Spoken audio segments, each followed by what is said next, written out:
Assalamualaikum warahmatullahi wabarakatuh. Bismillah, alhamdulillah, wassalatu wassalamu ala rasulillah wa ala alihi wa sahbihi wa mawalah, amma ba'.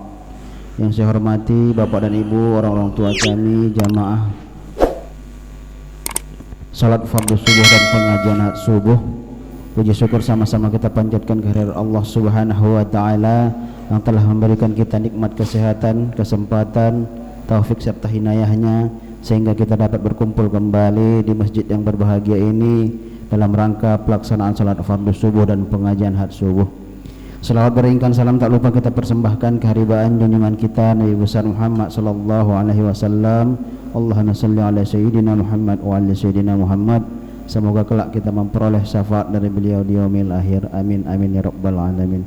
Baik Bapak dan Ibu, orang tua kami, jamaah sekalian, seperti biasa kita akan melanjutkan kajian kita, di mana pada pagi hari ini kajian kita yang berkaitan dengan hadis arba'in yang insyaallah akan disampaikan oleh Al-Ustaz Dr. Watni Marpaung MH yang alhamdulillah telah hadir di tengah kita bersama. Baik Bapak dan Ibu, orang tua kami, untuk mempersingkat waktu langsung saja kita mulai pengajian had subuh kita dengan sama-sama mengucapkan kalimat basmalah. Bismillahirrahmanirrahim. Kepada Bapak Ustadz, waktu dan tempat kami persilahkan.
Bapak Ibu orang tua yang dimuliakan Allah, syukur kita pada Allah Qadar Rabbul Jalil dengan lafaz alhamdulillah Rabbil Alamin.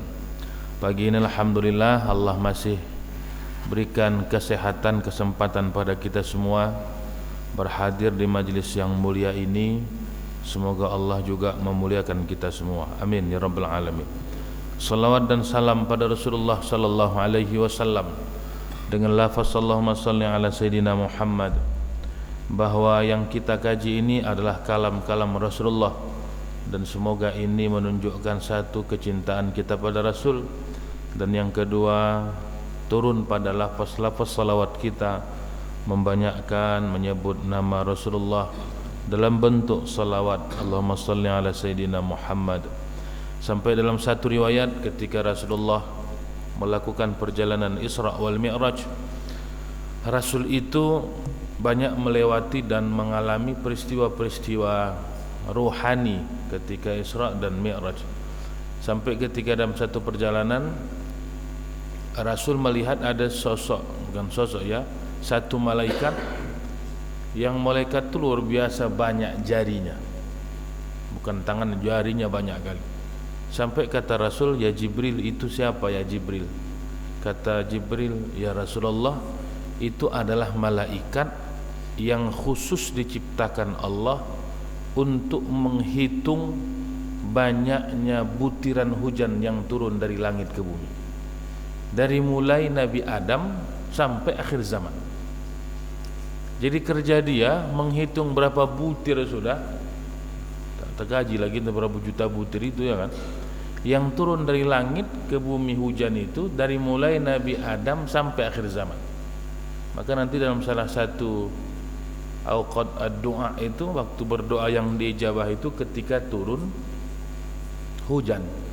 Begitu turun hujan berdoa, karena turun hujan itu turun rahmat dan doa dikabulkan. Tapi jangan tiap kali minta turun hujan, banjir juga Medan. hujan terus hujan kan. Begitu turun hujan lewat kita berdoa. Mudah-mudahan Allah kabulkan dan ijabah doa kita. Sampai kata malaikat begini, Rasul bertanya, wahai malaikat, apakah ada yang lewat darimu rahmat Allah yang turun beserta hujan? Tidak ada ya Rasulullah. Semua bisa kutangkap kira-kira. Semua terhitung oleh malaikat itu. Lalu apa yang tidak terlewatkan? Hanya satu yang terlewatkan olehku. Apa itu? Ketika ada orang bersolawat padamu, maka Allah bersolawat padanya.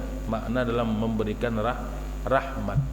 Dan rahmat Allah yang Allah kasihkan pada orang yang bersolawat padamu, itu aku tak mampu menangkap dan menghitungnya. Sangkinkan banyaknya. Jadi butiran hujan yang jutaan itu masih bisa dihitungnya. Tapi khusus salawat dia tak mampu menghitungnya, karena itu langsung min indillah, dari sisi Allah. Nah Bapak Ibu yang dimuliakan Allah, maka tak bisa bersalawat 100 hari 1000 dibuat supaya bisa lebih mantap salawatnya. Tak dapat 100 1000, tak dapat 1000 10.000 dibuat. Semakin cinta kita pada Rasulullah sallallahu alaihi wasallam.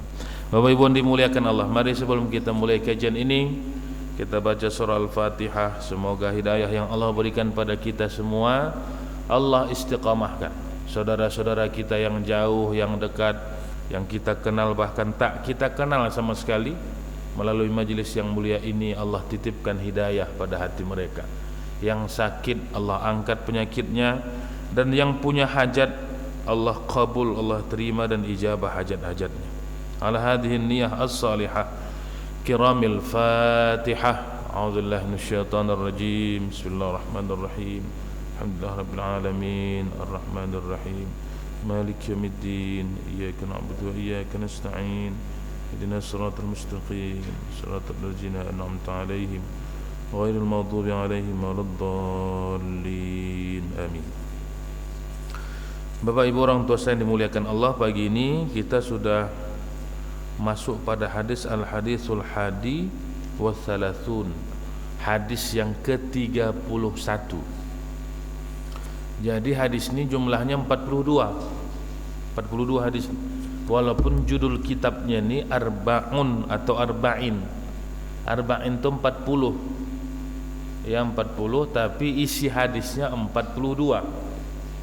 Jadi kalau 31 berarti tinggal 11 hadis lagi. 11 pertemuan lagi insyaallah tamatlah kitab ini. Kalau satu-satu, kalau kita baca banyak-banyak setiap pertemuan 5, 2 kali pertemuan habis kitab ini. Tapi kalau satu-satu berarti 11 lagi insyaallah habis. Hadis yang ke-31 halaman ke-27.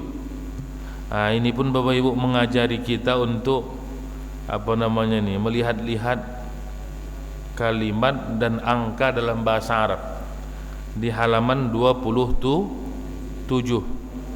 Halaman 27 itu ada angka terbalik apa? Dia itu 26 27. Hadis yang ke-31.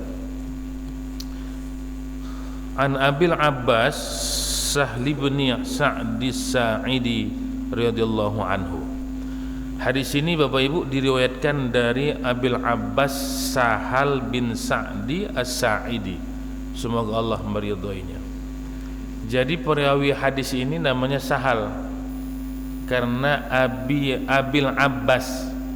Abil Abbas itu Bapak Ibu dari ayahnya Syabas. Begitu mau mengenalkan. Siapa ayah Syabas itu? Sahal. Begitu. Jadi An Abil Abbas dari ayahnya Syabas, siapa? Sahal. Sahal bin Sa'di Sa'idi. Nanti siapa si Sahal tu? Si Sahal tu anak si Sa'id. Kira-kira bin Sa'di. Jadi orang Arab tu ketat betul dalam nasabnya. Jadi samanya ini Bapak Ibu begini ya, ayahnya Syabas, kita pun begitu. Namanya misalnya dia punya anak namanya si Putra, begitunya. Itu siapa itu? Ayah si Putra. Kira-kira kita maju nggak? Ayah si Putra itu. Siapa? Sangkinkan masyhurnya ayah si Putra, tak tahu orang bahwa Nama ayah si putra itu siapa? Tak tahu orang. Ini sama dengan lakob juga ini, lakob dan kunyah ayah si putra gitu. Atau sama juga misalnya kebiasaan kita Bapak Ibu, tapi di Arab tidak ada itu kebiasaan kita. Apa itu? Menyebut ibu. Nama bapak itu Kamil. Saya sebut ini Wan Kamil ya, itu kita lanjutlah Kamil. Bang Kamil, Ustaz Kamil. Misalnya, itu ganti nama dia. Saya teringat waktu acara dengan Ridwan Kamil, acara Semangat, ingat saya Kamil. Ada Ridwan ya, ada Ridwan Kamil. Pak Ahmad ada Pak Ahmad, Pak Ahmad samping ya. Allahu Akbar. Ini Pak Ahmad disebut orang lah misalnya Ibu Ahmad. Di Arab tak dikenal itu. Mata ada misalnya Ummul Ambas tak ada. Atau namanya Ibu Syabas tak dikenal. Kita masyhur itu. Itu siapa itu? Ibu Ahmad kata. Ya kok presiden dulu Ibu Ani Yudhoyono, begitu kan? Ibu Ani Yudhoyono gitu. Ibu Pulan. Nah akhirnya nama belakangnya, nama suaminya itu digunakan. Walaupun ada nanti perdebatan ya. Karena seseorang itu dinisbahkan pada ayahnya. Misalnya Fatimah binti, kan gitu ya. Si Fatimah binti anak perempuan fulan. Kalau ibu itu tadi punya ayah misalnya Ahmad, misalnya Fulanah binti Ahmad, kan ke ayahnya, bukan pula ke suaminya. Ini didebatkan juga, cuman kita hanya husnuzon saja Bapak Ibu. Sama juga misalnya dia menyebut misalnya apa namanya, itu diperdebatkan, walaupun mengatakan bukanlah maknanya nasab, bukan pula ayahnya pula suaminya, bukan begitu. Cuman lebih mengenalkan pada, melekatkan pada nama suaminya. Itu tak dikenal itu. Sama juga misalnya apa namanya Bapak Ibu, ada orang menyebut suaminya menyebut istrinya menyebut abang, bang kata. Kan gitu ya, abang. Mana pula ada abangnya pula, kakak kandung kan sama juga nih, menyebut suaminya dengan abang. Abangnya ya abang saudaranya, cuman kan makna abang itu bisa saja mendidik pada anaknya, kan begitu kan? Atau ayahnya menyebut si fulan untuk bang, itu kan mendidik ya, mendidik supaya anaknya menyebut misalnya untuk hormat dan litahrim. Jadi di Arab tak dikenal itu. Istrinya dinisbahkan pada apa namanya, misalnya Ani Yudhoyono, Fulan bin Fulan, bukan bin ya, bukan binti. Itu di Arab itu kan langsung ya, kalau anak itu bin atau binti. Kalau misalnya Ani anak Yudhoyono, itu bermasalah. Ini kan hanya lakob yang mengenakan pada si suaminya. Ada satu hal itu Bapak saya ingin sebutkan, misalnya apa contohnya, sebenarnya itu mendidikkan pada apa namanya anaknya ya. Apa contohnya itu? Misalnya dia memanggil, misalnya ada orang misalnya kecilnya dia abang fulan gitu, dia menisbahkan pada anaknya bahwa anaknya dia punya anak, kalau anaknya itu memanggil dia pasti abang, jadi abang fulan gitu, abang fulan, tapi menisbahkan pada si anak. Nah, Bapak Ibu yang dimuliakan Allah, ini Abil Abbas ini sama. Jadi ayah si Abbas itu Sahal. Jadi sering ayah fulan gitu ya. Sehingga untuk memuliakan ayahnya, sehingga terkadang hilang nama sebenarnya, yang muncul adalah nama anaknya. Bapak Ibu, ini dalam satu riwayat Sahal ini, jadi nama itu doa. Sahal itu dulu bahkan dalam satu riwayat disebutkan ini tak nama awal dia, bukan nama awal dia. Jadi maka ada orang begitu dari kecil 3 kali ganti nama dia. Itu kultur kita juga itu. Seminggu tu menangis saja anak. Iwa oleh kata atuk pula ya kan. Ibawa ini tak nampaknya tak serasi ni, nah doa nama ni nampaknya ni. Harus diganti nih. Diganti lagi menangis juga. Itu yang mau 3 kali ganti itu ya kan? 3 kali ganti nama. Sahal pun sama, nama awalnya Huzun. Husni. Husni itu sedih. Nama awal dia nih ada menyebut Huzni, bukan Sahal. Huzni itu sedih. Nah, ini maka tengok-tengok juga kalau menggunakan nama anak bahasa Arab, Bapak Ibu. Siapa nak ibu? Si Huzni kan. Begitu nanti dah besar dicek kawan tu, Huzni ini sedih. Patut aku sedih aja selama ini kan. Dari mulai kecil bersedih aja jadi. Karena namanya Huzni, sedih. Jadi ini sama ketika Rasul datang, jangan ganti nama menjadi Sahal. Sahal itu mudah, maka sampai doa, ya kan, la sahla illa ma ja'altahu sahla. Tak ada yang mudah kecuali engkau yang memudahkan. Maka namanya Sahal, mudah. Maka kalau di kita Indonesia ini nama Sahal ini Pak Sahlan kan? Sahlan Napitupulu. Sahlan itu pun dari kata Sahal.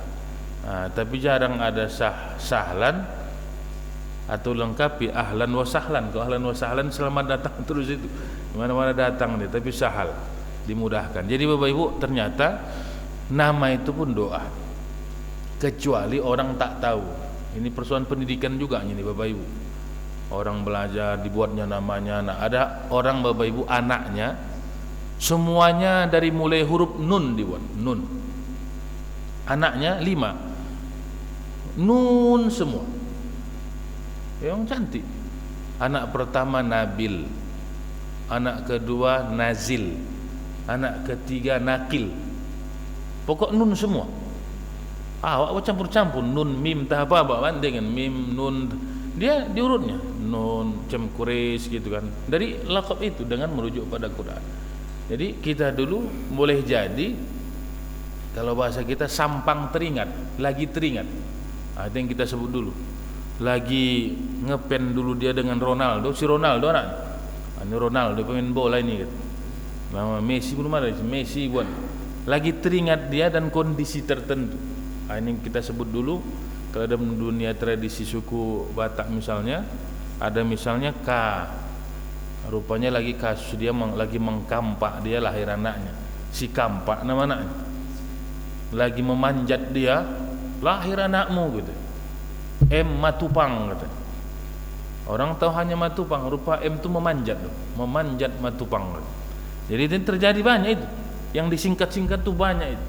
Sama dengan yang sering kita sebut TB, jalan TB si Matupang. Pun begitu dipanjangkan ngeri juga rupanya. TB si Matupang. Jadi si Matupang yang jelas. Itu sama juga kultur waktu itu. Kasus yang terjadi itu langsung. Sama dulu ketika kenapa ada sampai tahun gajah, karena datang tentara Abraha, lahir dia di tahun gajah, begitu. Dan kita belum, itu jarang itu lahirnya fi amil, ya kan, pada tahun gajah. Kita misalnya kapan lahirnya, itu pada tahun corona, jarang itu, lewat-lewat. Tapi Arab akan melengketkan pada peristiwa yang terjadi ketika dia lahir. Nah, Bapak Ibu yang dimuliakan Allah, masuk kita ke matannya. Kata Sahal, ja'a rajulun ilan nabi sallallahu alaihi wasallam. Datang seorang laki-laki pada Nabi sallallahu alaihi wasallam. Lalu nanti Bapak Ibu lihat, nanti banyak riwayat begini, datang seorang laki-laki, datang. Boleh jadi begitu ya, mereka ini laki-laki ini orang yang tak masyhur, cuman bertanya pada Rasul. Bahkan boleh jadi malaikat yang merubah wujud dalam bentuk manusia untuk mengajarkan pada sahabat yang ada. Kan Rasul itu kan sering macam begini ya Bapak Ibu, bermajelis, duduk Rasul, di kirinya kanannya ada sahabat. Terkadang datang orang yang mereka tak kenal. Begitu sama dengan hadis ketika tentang Islam, tentang iman, itu kan langsung datang Jibril, bukan tanggung Bapak Ibu. Begitu datang nyelonong, sampai lututnya bersatu dengan lutut Rasul. Langsung akhbirni.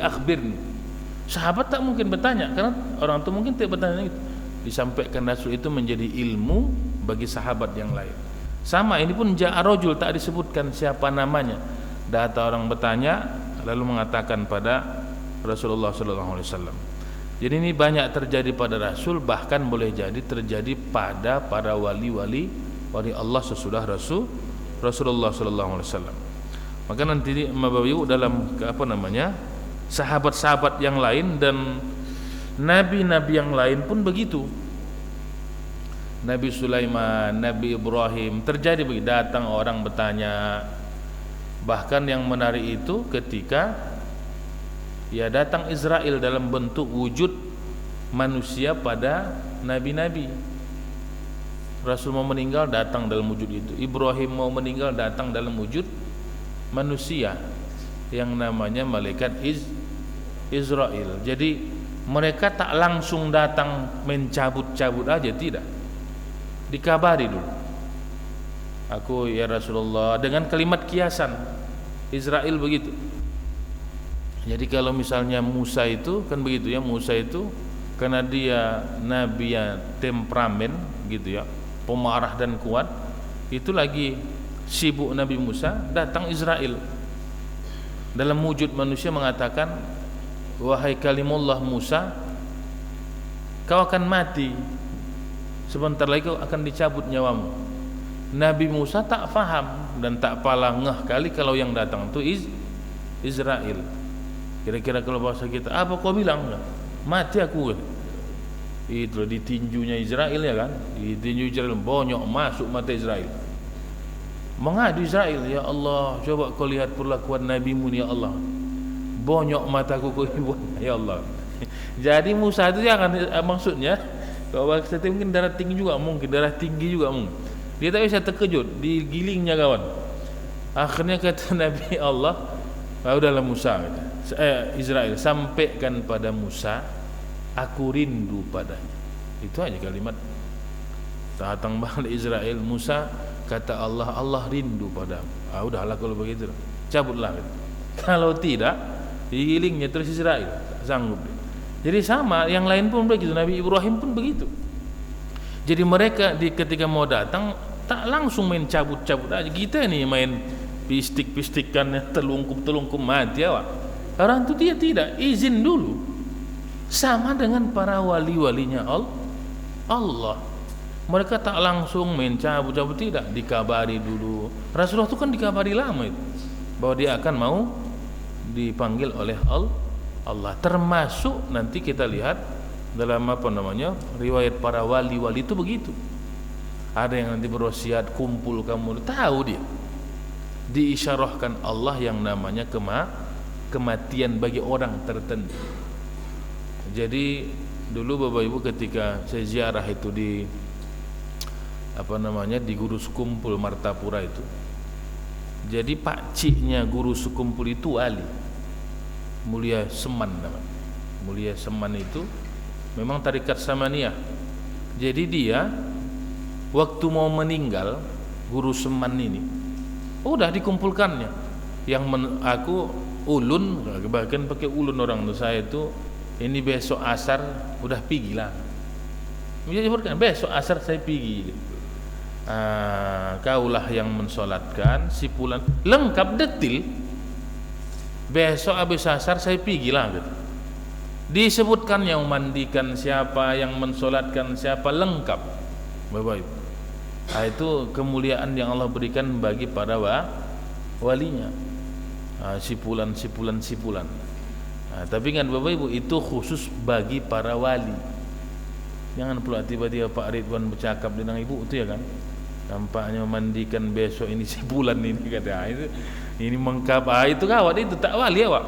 Belum sampai kita di situ. Ketakutan pula orang nanti jadinya. Ini mau dekat lagi atau jauh ini kata.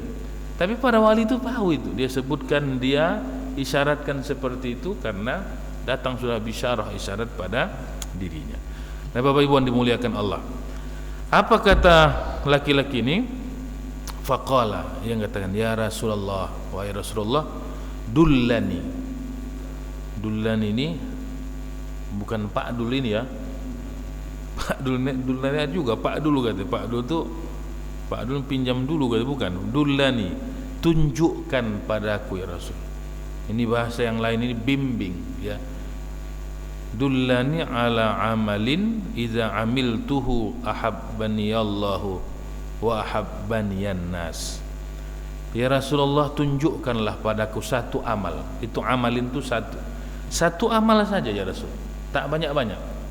Yang amal itu kalau kulakukan, kuamalkan amalan yang kau kasih ini, Allah cinta padaku dan manusia cinta padaku. Ini memang satunya pertanyaan, tapi kandas ini gaji kawan ini. Jadi Allah cinta, manusia cinta, apa lagi? Selesai udah.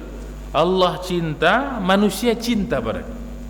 Kalau dilakukannya satu amal itu, Allah cinta, manusia cinta. Jadi Bapak Ibu sama, ya samanya sebenarnya. Para sahabat itu pun mencari momentum pada Rasul bertanya, lalu dia bertanya dan untuk diamalkannya pulang. Itu diperpegangi sampai mati, mereka perpegangi amalan itu.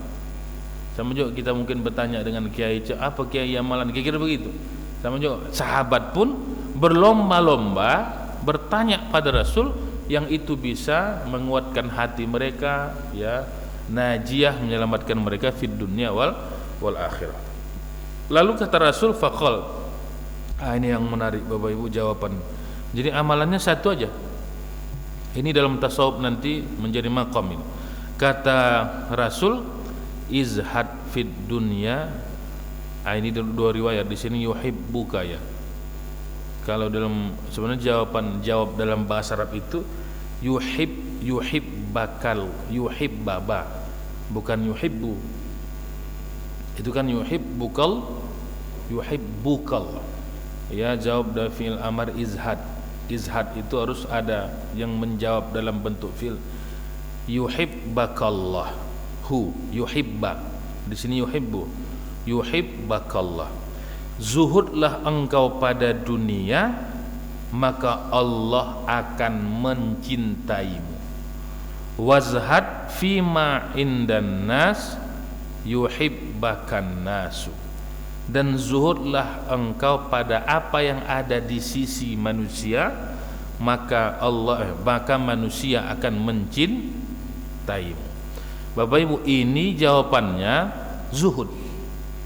Jadi amal yang dijawab oleh Rasul, yang diminta ya sahabat ini karena bertemu dengan Rasul, amal yang dipengen ditanyakan dan diamalkan rojulun, seorang laki-laki tadi, itu zuhud.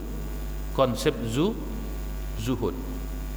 Zuhud pada dunia, Allah akan cinta padamu. Zuhud pada apa yang ada pada diri manusia atau di tangan manusia, maka manusia akan mencintaimu. Nah, Bapak Ibu yang dimuliakan Allah, zuhud ini Bapak Ibu, ini sampai dalam kajian tasawuf masuk dalam maqamat. Maqamat itu stasiun, tahapan yang dilewati oleh seorang salik. Salik itu orang yang berjalan untuk mensucikan dirinya menuju Allah. Namanya maqam. Maqam itu ya persinggahan di stasiun. Jadi kalau misalnya Bapak Ibu, kalau orang mau berangkat naik kereta api ke Kisaran misalnya, ada stasiun besar, kecil gitu ya, Pakam, Perbaungan, Tebing Tinggi, itu dilewatinya. Dan dia di stasiun itu harus singgah, baru sampai Kisaran dia. Sama dalam kajian tasawuf, zuhud ini stasiun. Jadi makom pertama orang yang berjalan menuju Allah ingin membersihkan hatinya, dia makom taubat. Taubat dulu. Lama dia taubat, istighfar, lama dia bertahun-tahun, naik lagi dia masuk pada makom ini. Ini makom kedua dibuat oleh para ulama sufi, makom zuhud. Nah, apa zuhud itu? Nah, Bapak Ibu yang dimuliakan Allah, begini ada yang menarik. Saya mengutip Ibnu Rajab, ini seorang ulama. La tashhad, kata beliau, jangan engkau saksikan Jadi begini, makna zuhud yang ekstrim Bapak Ibu, itu ditinggalkan ya dunia ini. Ditinggalkannya dunia ini, kalau bahasa kasarnya itu tak pikirkan ya dunia ini. Yang penting beribadah dia. Bahkan boleh jadi masuk dia ke dalam hutan tadi, ditinggalkannya keluarga. Mungkin boleh jadi begitu. Tak dipikirkannya. Dia hanya Allah. Sampai untuk dirinya pun tidak lagi. Itu makna yang cukup ekstrim dalam makna zuhud, gitu ya. Itu makna ekstrimnya.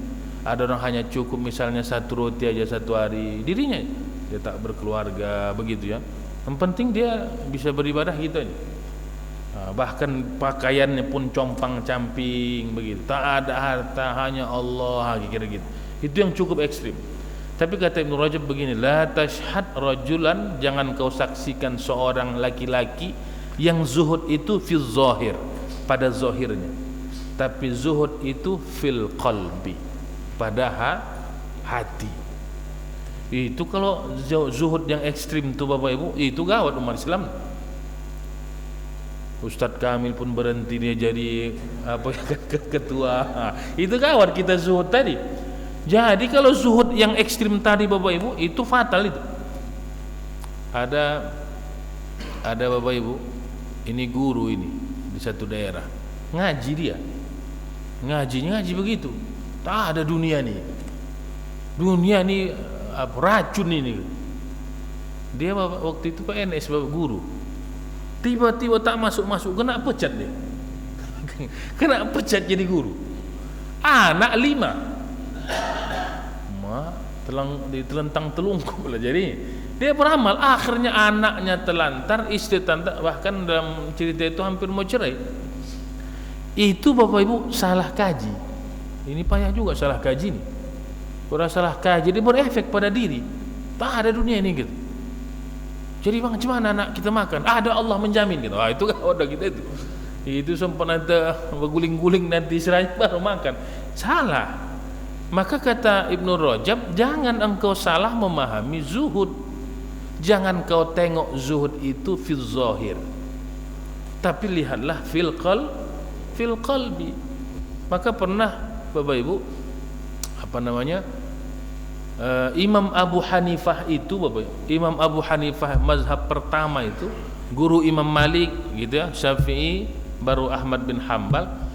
Imam Abu Hanifah itu Bapak, bukan hanya ulama ansyikh, ulama saja mengajar, tidak. Dia pedagang kain Bapak. Pedagang kain, bukan pedagang 1-2. Ya macam-macam pajak ikan, itulah dia mungkin ya kan. Pajak ikan itu besar grosir mengirim se Indonesia. Kaya orang pun belajar pada Abu Hanifah itu, mondok dikasih makan. Kaya, alim betul kaya.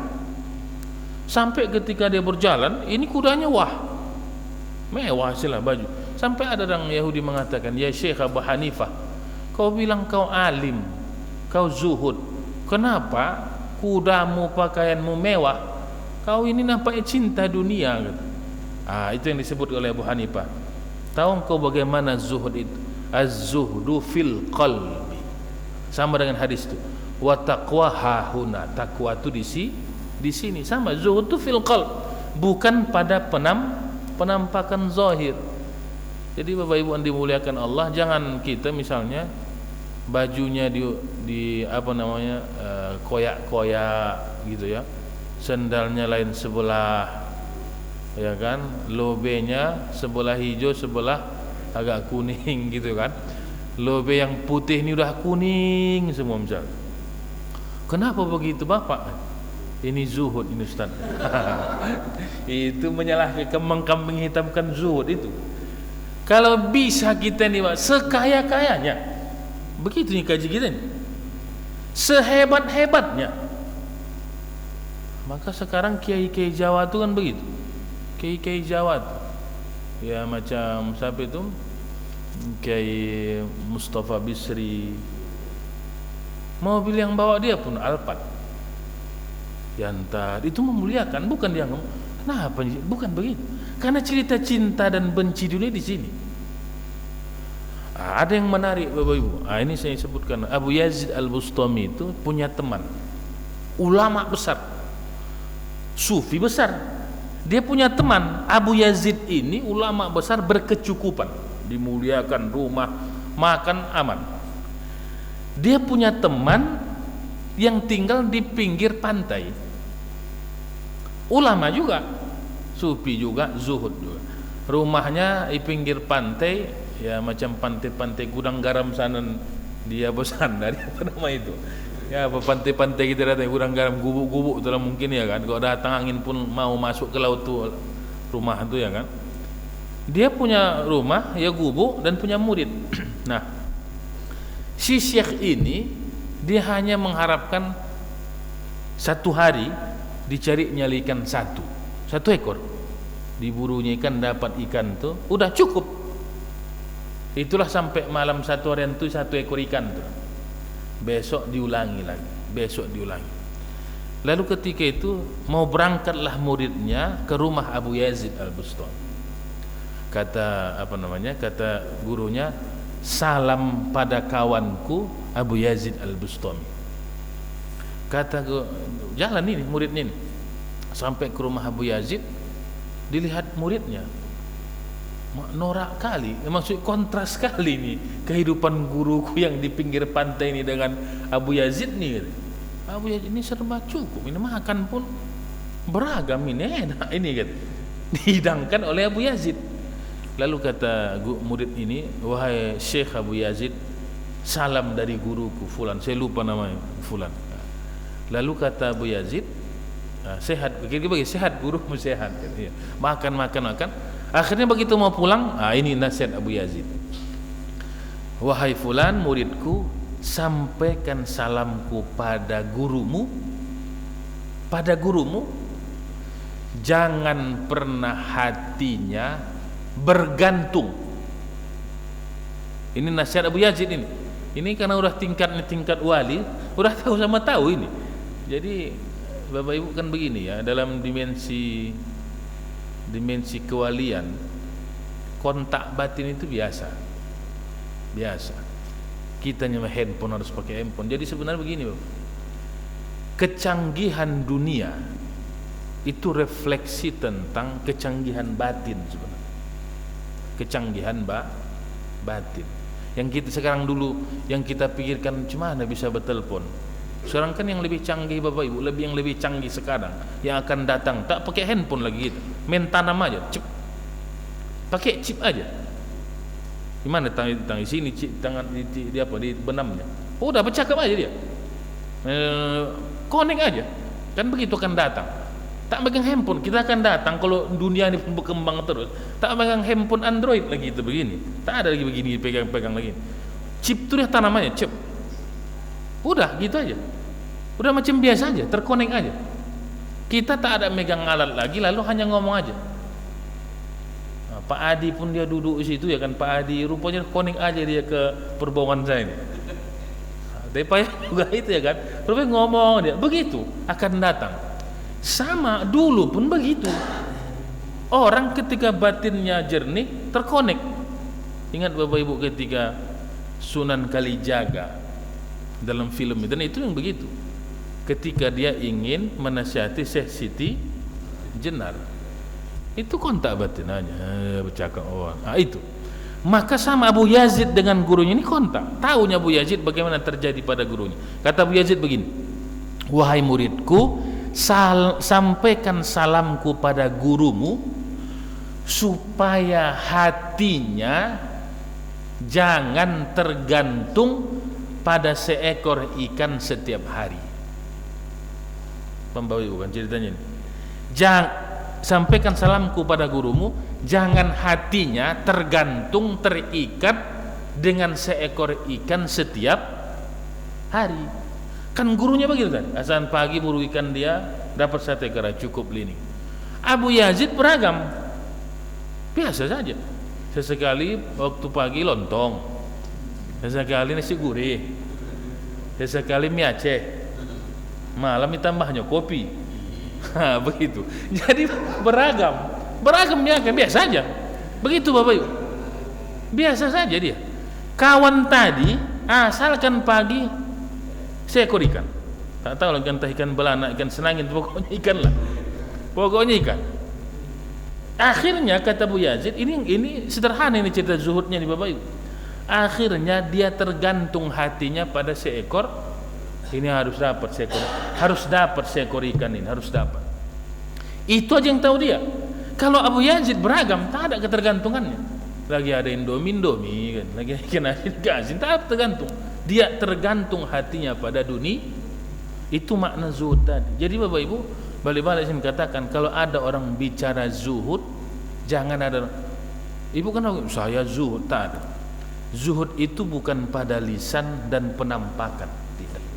Dia pada fil qalb. Bapak Ibu mohon maaf, ada orang, ini mengilustrasikan aja terkadang, secara penampilan zuhud nampaknya pakaian, nampaknya pakaian, tiba-tiba cerita dunia, ya Allah serakahnya.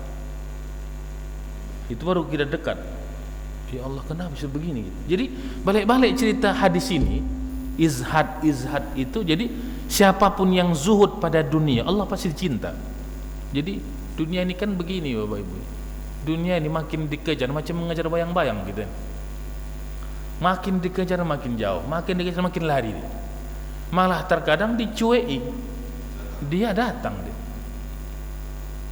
Ilustrasi begini Bapak Ibu, terkadang kita hidup ini terkadang harus melihat sisi pengalaman hidup.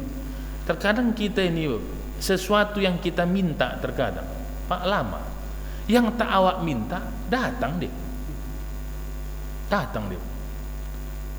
Dan bahkan dalam peta kehidupan kita, terkadang kita, kenapa bisa aku tinggal di komplek gini? Terkadang itu di luar nalar kita. Kenapa bisa begitu? Itu desain Allah. Dan itu yang kita sebut tadi, semakin orang tak dipikirkannya dunia, datang dia. Tapi begitu dikejarnya, wah itu udah kejar-kejaran dia, kejar lari dia. Itu yang tadi yang disebutkan banyak ibrah itu. Semakin lama dia mengejar dunia, lama-lama meninggal dunia. Tak sadar lagi mengejar, meninggal dia, habis. Makanya kalimat itu kan bagus, kalimat bahasa Indonesia terjemahan mati meninggalkan dunia, itu bagus. Meninggalkan dunia, kita tinggalkan dunia ini. Jadi kita tinggalkan, itu maknanya kita hanya sementara. Maka zuhudlah pada dunia, pasti Allah cinta padamu, dan zuhudlah pada apa yang ada pada manusia, niscaya manusia akan menyayangi. Bapak Ibu, kalau tak serakah dia, tak iri dengan orang dia, tak ada masalah. Ini kawan beli mobil, dia demam. Kenapa demam Ibu? Tak tahulah, semenjak tetangga itu beli mobil agak menggelatu aja aku. Apa ceritanya? Orang dapat rezeki, ini penyakit SMS juga ini. Susah melihat orang senang, senang melihat orang susah. SMS. Jadi ya udah. Bahkan kita ini kalau ada orang dapat nikmat, doakan alhamdulillah.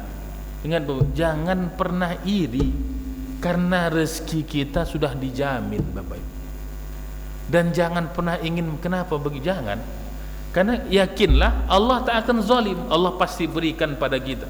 Kalau sudah rezeki kitanya Bapak Ibu, pasti semua manusia ini tak bisa mengambilnya kalau sudah rezeki kita. Tapi kalau tak rezeki awaknya, di depan mata pun itu bisa jatuh.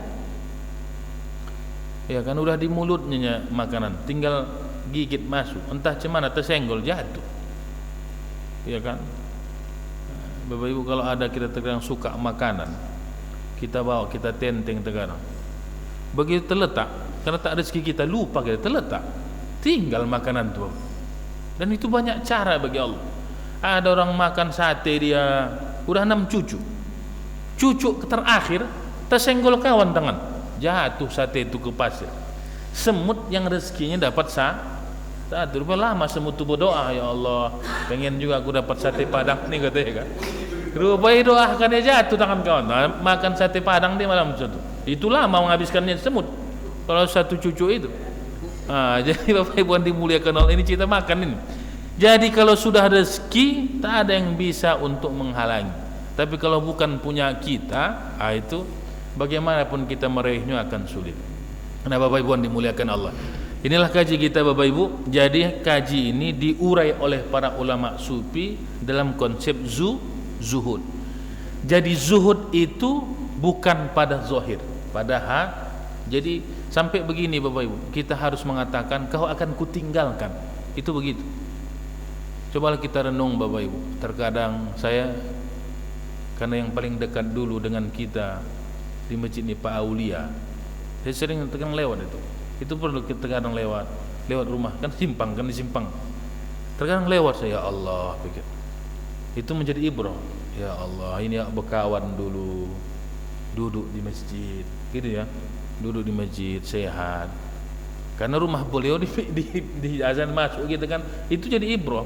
Jadi ada titik-titik yang menguatkan kita, aku pun akan begitu, akan mati menyusul gitu. Masuk kita putar mobil, ya dulu Pak Aulia duduk di sini. Saya sering itu bagi saya Bapak Ibu ya. Entah Bapak Ibu duduk di sini beliau masih hidup. Sekarang tinggal rumahnya yang besar. Kan begitu. Rumahnya begini durian dari situ. Kira begini begitu kawan-kawan awak kan. Itu menjadi ibrah. Tinggal. Mungkin dibangunnya dulu dengan ekspektasi begini, ternyata tinggal semua. Jadi Bapak Ibu begini ya, kita entah pula udah menjelang mau apa kita yang tidak, tapi kita mengatakan tinggal. Istri awak, anak kita sayang iya, tapi yakinkan dia akan tinggal, selesai. Dan kita akan kembali menuju Allah dengan atallah biqalbin salim, dengan hati yang selamat. Cepat atau lambat terjadi itu, bahkan kita pun tak tahu. Maka kata Imam Al-Ghazali, kenapa penting zuhud ini pada dunia dan pada manusia? Karena yang paling dekat dengan kita adalah kematian. Kematian. Ada orang sekarang mau jadi ini berproses lagi, mau ini dia berproses lagi, tapi mati tak pernah dia datang memberikan aba-aba. Kalau sudah dekat dia, sudah dekat Israel, sudah agak 1 kilo, sudah dekat itu. Kalau sudah jauh di senternya pakai teropong masih jauh lagi itu. Ini kan tak tahu. Maka ada ulama Bapak Ibu, dia karena mati itu tidak ini, dia punya persiapan. Kapan Bapak kira-kira mengikut umur Rasul? Berapa Rasul? 63. Kalau dia sekarang sudah 60, 3 tahun lagi. Pak Adi berapa Pak Adi? Udah udah lewat. Udah bonus. Jadi maka kata orang, ini pengalaman ini Bapak, kata orang, yang payah itu melewat mendekati 60. Kalau sempat lewat 60 agak panjang itu berarti. Itu pengalaman hidupnya, Allah alam. Kalau sudah lewat 60 itu agak menanjak, itu agak payah gitu. Tapi kalau sudah nanti lewat 60 sudah menurun, agak landai itu kan. Nah, tapi itu cerita itu, namanya mati itu tak ada cerita. Sampai dalam satu riwayat pernah Nabi Sulaiman itu duduk-duduk dengan sahabatnya gitu. Duduk-duduk ceramah Nabi Sulaiman, masuk orang macam cerita dia. Ja'arujulun. Datang orang. Sahabatnya Nabi Sulaiman tak tahu siapa ini. Duduk dia. Nabi Sulaiman kira-kira Pak Ahmad di sinilah. Ada kawannya Nabi Sulaiman di samping. Begitu masuk kawan tadi, ditatapnya temannya Nabi, sahabat Nabi Sulaiman dengan tajam. Sampai teman Nabi Sulaiman ketakutan. Siapa ini? Kira-kira datang ini Nabi Sulaiman, ya Nabi Sulaiman, ya. Coba lu terbangkan aku dari Mesir nih ke India. Kenapa? Terbangkan aja. Datang takut. Karena Nabi Sulaiman itu tunduk semua alam pada dia. Mudah. Ya macam mesan pesawat Garuda aja, pesan mau Lion mau apa kata. Mudah aja dia. Mau Lion mau Garuda mau apa tergantung dia. Yang cepat Nabi Allah Sulaiman. Udah suruh nyangin terbang. Diberangkatkan. Mendekatlah Israel yang dalam bentuk wujud manusia. Kata Nabi Sulaiman, kenapa kau tatap tajam kali kawanku tadi, katanya. Lalu kata Israel begini, ya Nabi Allah Sulaiman, aku bingung kan. Nah, dia pun bingung. Kenapa kau bingung kan? Aku diperintahkan Allah mencabut nyawa kawan kau tadi. Itu di India kan. Kenapa sekarang masih di Mesir dia kan? Bisa dipahami ini kan ceritanya ini. Perintah mencabut nyawa di India. Tapi dilihat Israel kawan itu masih di Mesir. Ini Israel ini datang di Mesir ini Nabi Sulaiman. Lalu perintah Allah dia dicabut nyawanya di India. Seharusnya menurut Israel dia sudah di India memang, tapi kenapa masih di Mesir? Saya bingung Nabi Allah Sulaiman, kenapa kawan kau tadi masih di Mesir, tapi berapa saat lagi ku cabut nyawanya di India. Pikir Israel dia masih di Mesir, padahal sudah diterbangkan ke India. Paslah begitu landing kawan tuh landing bersambut di India. Artinya tak ada kalimat untuk menunda dan mentakhirkan ajal. Maka Bapak Ibu, kalau ada orang mengingat-ingat mati, maka mengingat mati itu pahala Bapak Ibu. Mengingat mati itu pahala. Bahkan kalimatnya melebihi zikir. Karena kata Rasul, aksiru zikroha hadimil. Aksir itu banyak-banyak mengingat mati. Sama, ada orang berdoa, udu'uni, berdoalah kamu padaku. Dikabulkan tak dikabulkan, orang berdoa pasti beribadah. Orang berdoa, ya Allah, berpahala orang berdoa, berpahala walaupun tak dikabulkan.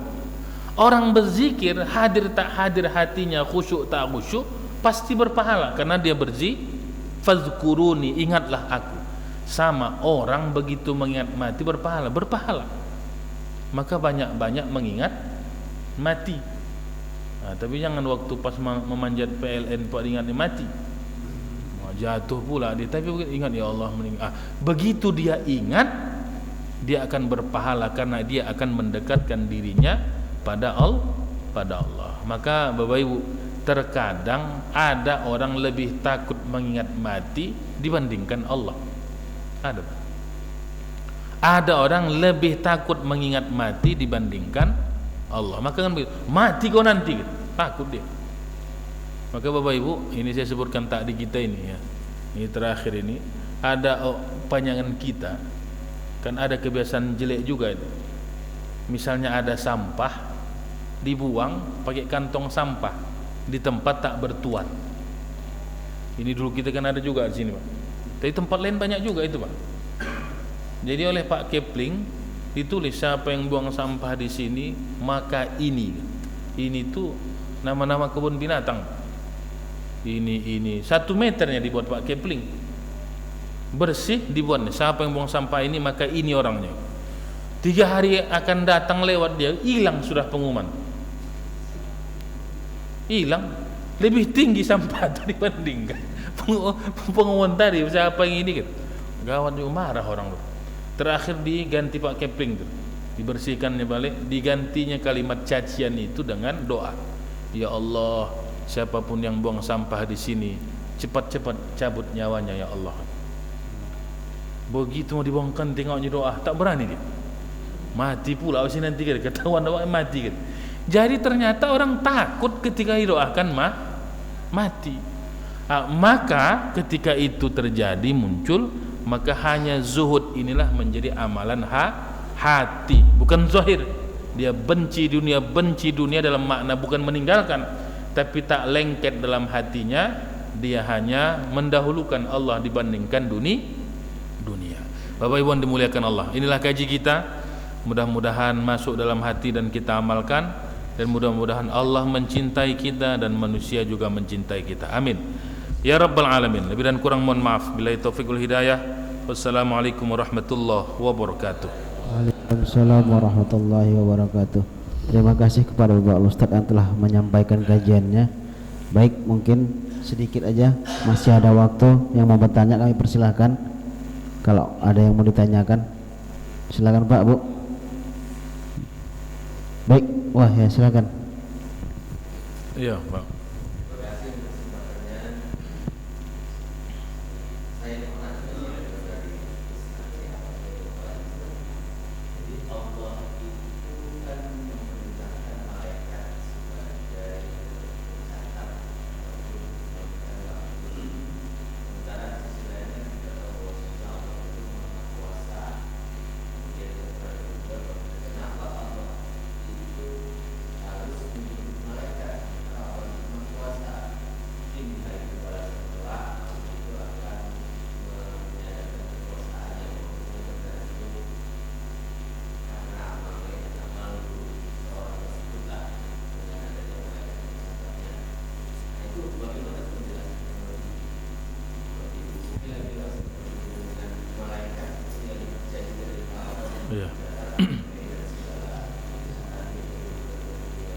Iya. Baik, Bapak Ibu begini. Secara tauhid ini semua yang ada nih, tak ada nih. Begitu dalam kajian tauhid. Maka hanya ada dua istilah, wujud dan adam. Bukan adam ya, ain adam. Ada dan tiada. Maka kalimat tauhid kita itu cerita mentiadakan la ilaha illallah, menafikan segala sesuatu selain Allah dan menetapkan hanya Allah. Maka hakikatnya selain Allah itu tak ada. Begitu secara benar. Kita ini pun tak ada sebenarnya. Yang ada itu hanya Allah.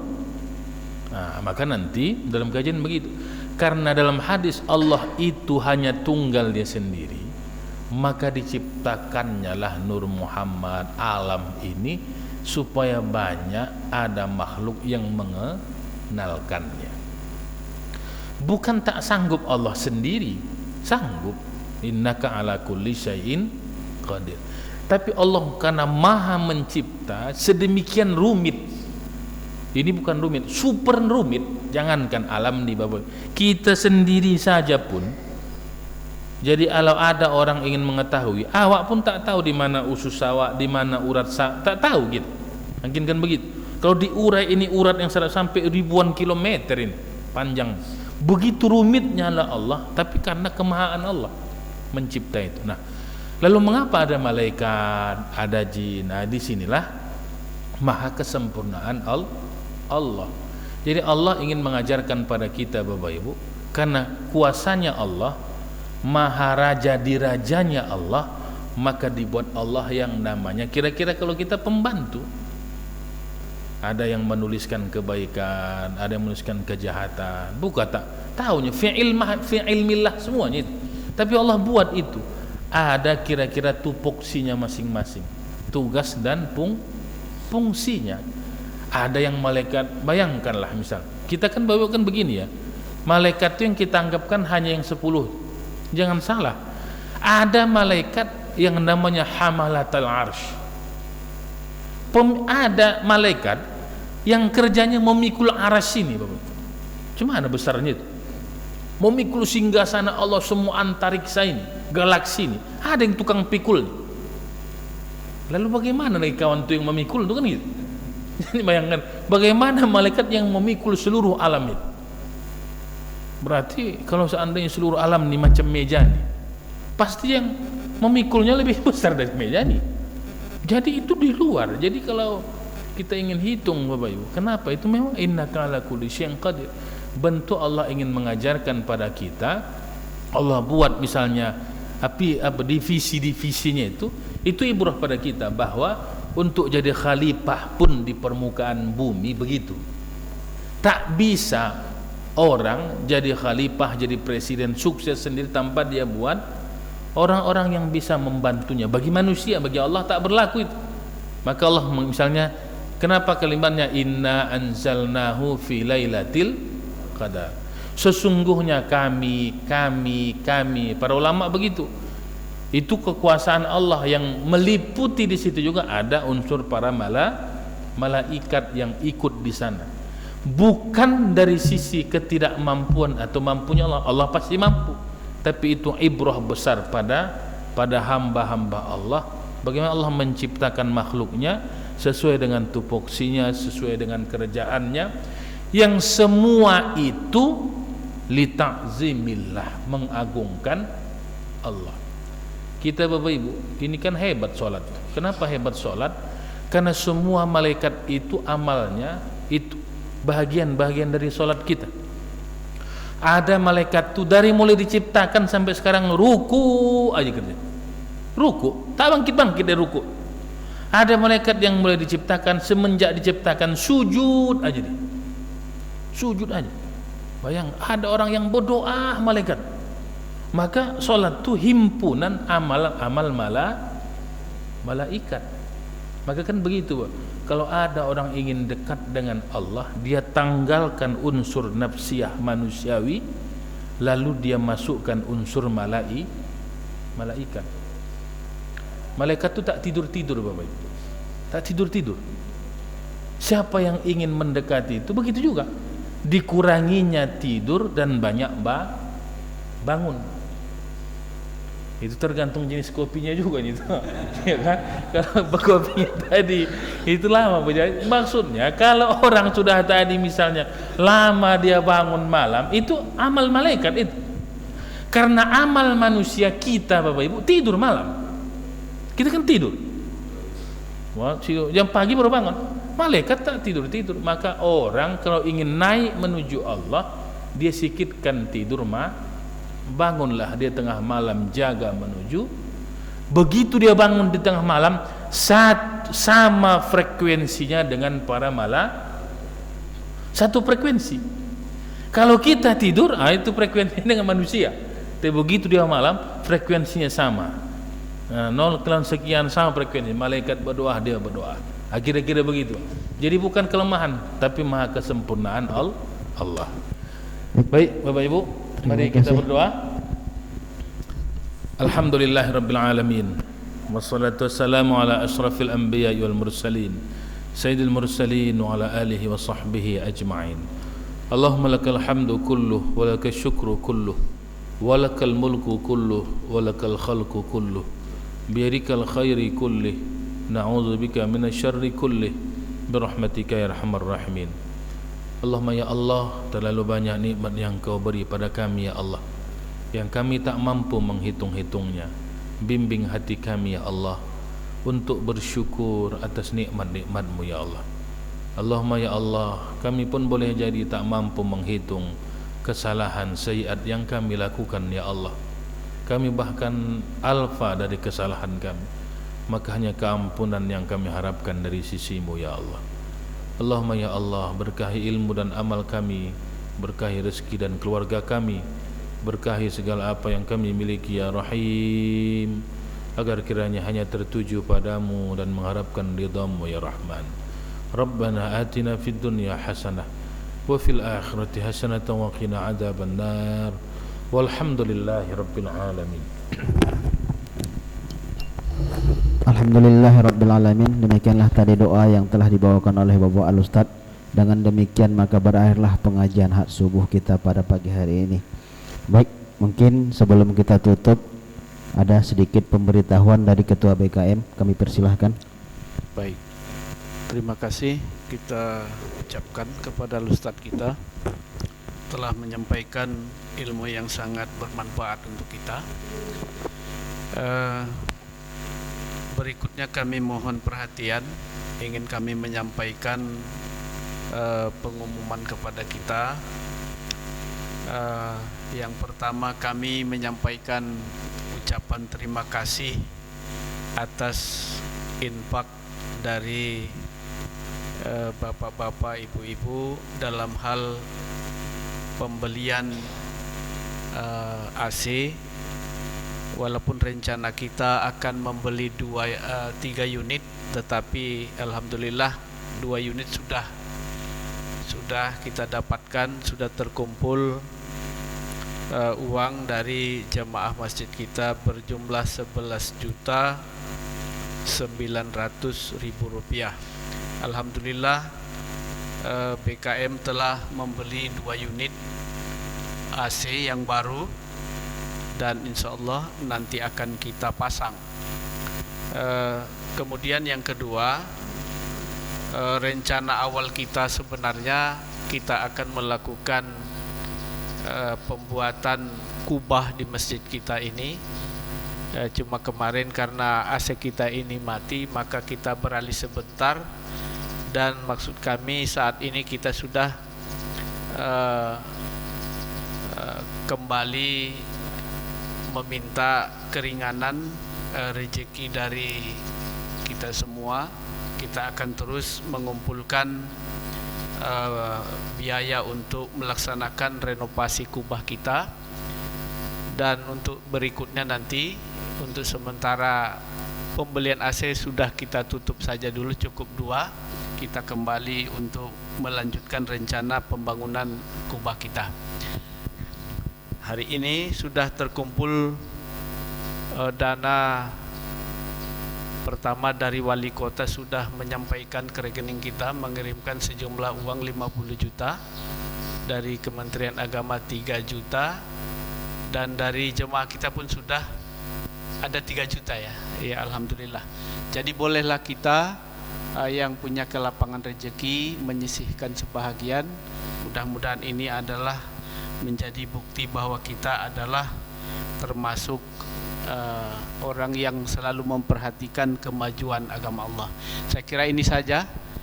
Terima kasih. Mudah-mudahan menjadi amal jariah bagi kita semua. Berikutnya kita kembalikan kepada pengatur acara kita, Bang Ahmad. Assalamualaikum warahmatullahi wabarakatuh. Waalaikumsalam warahmatullahi wabarakatuh. Terima kasih kami ucapkan kepada Bapak Ketua BKM yang telah menyampaikan informasinya. Baik Bapak dan Ibu orang tua kami, demikianlah pengajian subuh kita, dan seperti biasa setelah melaksanakan pengajian subuh kita akan mengadakan sarapan pagi bersama, di mana yang menjadi penyedia konsumsinya pada pagi hari ini adalah keluarga Bapak Rijal Ginting dan Bapak Andre Lubis. Kami ucapkan terima kasih kepada Bapak dan keluarga. Semoga ini menjadi amal jariah dan memperoleh balasan pahala dari Allah Subhanahu wa taala. Amin amin ya rabbal alamin. Baik, demikianlah pengajian subuh kita. Lebih dan kurang saya mohon maaf. Subhanakallahumma wa bihamdika asyhadu an la ilaha illa anta astaghfiruka wa atubu ilaih. Wassalamualaikum warahmatullahi wabarakatuh.